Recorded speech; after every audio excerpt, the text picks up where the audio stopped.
그럼 나는 가족이 아니잖아. 그냥 친구잖아. 친한 친구잖아. 남이잖아. 근데 그 보험금에 대해서 네가 죽으면 내가 갖고 갈 수가 있어.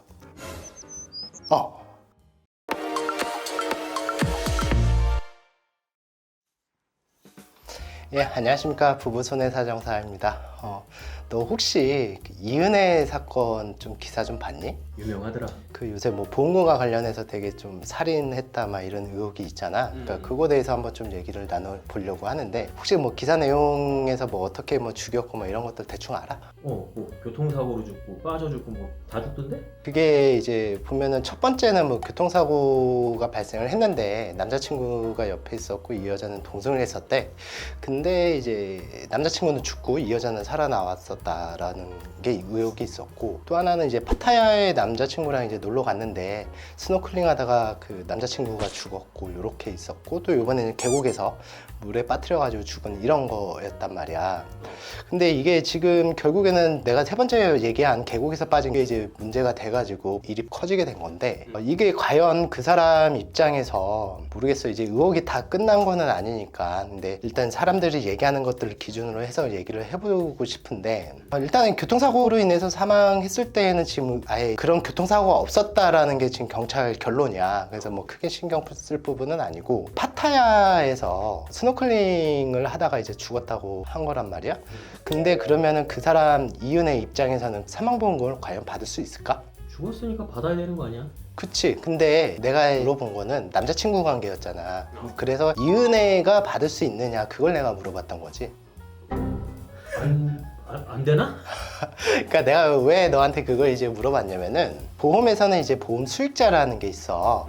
그 보험 수익자가 말 그대로 수익을 보는 사람 같은 거잖아. 그러니까 그 사람들이 돈을 받는 사람이거든. 근데 남자친구가 죽었다 라고 하면은 이은혜가 돈을 받는다. 뭔가 좀 안 맞지 않니? 안 될 것 같다. 남이잖아. 그래서 일반적으로는 그 사망보험금의 수익자는 이제 법정 상속인으로 해놔. 그래서 그 남자친구가 죽었다라고 했을 때는 이은혜가 돈을 갖고 갈 수 있는 게 아니야. 남자친구의 유가족이 이제 갖고 갈 수 있게끔 되는 거거든, 보험금을. 엄마 아빠. 그치. 그렇기 때문에 이 사건 같은 경우는 이 사람이 죽였다라고 하기도 좀 어렵지. 증명이 안 되니까. 그리고 또 보험금을 타려고 죽였다라는 것도 말이 안 되지. 그렇지. 만약에 보험금을 타려고 죽였다라고 하면은 이 이은혜라는 사람이 그 보험에 대한 지식이 없어가지고 잘못 죽인 그런 형태가 돼버리는 거지. 그래서 그건 이제 크게 문제가 되지는 않아. 근데 이번에 이제 계곡 사건 같은 경우는 사망보험금이 8억이래. 크네. 근데 내가 봤을 때는 그게 이제 생명보험회사가 아니라 손해보험회사의 8억일 것 같고, 혹은 생명보험회사의 그 재사망보험까지 포함을 해서 8억일 것 같아. 그래서 이제 저기 뭐 계곡에 자꾸 다이빙을 시켜서 죽인 것 같은데, 얘 같은 상황에서는 이 사람 이은혜는 돈을 받을 수 있어. 결혼했으면은 그래도 가족이잖아. 그렇지. 그러면은 이 둘 사이에는 아마 애가 없었던 것 같아. 그지? 그치. 그러면은 어떻게 되냐면, 남편의 부모님이 살아 계신다라고 했을 때에는 이은혜까지 포함해서 총 돈을 받을 수 있는 사람은 3명이야. 3명인데 이 돈을 어떻게 받을 수 있냐면은 8억이잖아. 8억 곱하기 3.5분의 1.5는 이은혜가 갖고 가. 그리고 나머지 3.5분의 1씩은 부모님이 엄마 아빠가 나눠서 갖고 가게 돼. 이렇게 이제 되는 거고, 이게 일반적으로 보험 계약을 체결했을 때 수익자를 법정 상속인으로 정해놨을 때 그렇게 보험금을 갖고 가게 되는데, 계약을 체결할 때 처음에 법정 상속인은 안 하고 그냥 이은혜라고 했을 때는 이은혜가 8억을 다 갖고 갈 수도 있어. 되게 신기하지? 지정한 거야? 그렇게 지정을 해놓는다라고 하면은 그 이은혜가 다 갖고 갈 수도 있어. 또 이런 경우도 있을 수 있어. 뭐 있을 수는 없지만 가정을 해보자면, 너랑 나랑 친구잖아. 네 나 되게 좋아한단 말이야, 네가. 그렇다 하자. 그래서 만약에 야, 네가 나한테 평소 잘해준 게 너무 많으니 너를 수익자로 해가지고 내가 죽으면 돈 받게끔 보험을 하나 계약을 했으니까 나중에 죽으면 네가 돈 받아가라 라고 해서 계약을 체결할 수도 있단 말이야. 뭐 실무상은 조금 어렵기는 한데 나중에 변경도 하고 막 이렇게 된단 말이지. 그럼 나는 가족이 아니잖아. 그냥 친구잖아. 친한 친구잖아. 남이잖아. 근데 그 보험금에 대해서 네가 죽으면 내가 갖고 갈 수가 있어. 지정하면? 그렇기 때문에 보험 계약 체결할 때 그 수익자를 누구로 지정할 것인가, 이 부분도 상당히 중요해.